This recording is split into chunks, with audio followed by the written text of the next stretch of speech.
So as you can tell, we have one ticking. So I'm going to do like an initial inspection here, looking for anything that might be showing excessive oil. So right off the bat, I see excessive oil right here. I have a lifter ticking here, which is great. Gives me a chance to discover which one it is. So this is my stethoscope, and I'll just go right next to each one.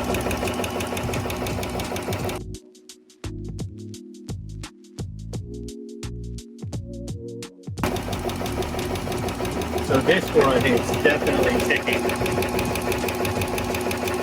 Now, as you can tell, it's a little bit hard to tell, but there's some excessive oil that's coming from where the push rod is in the pocket of the rocker.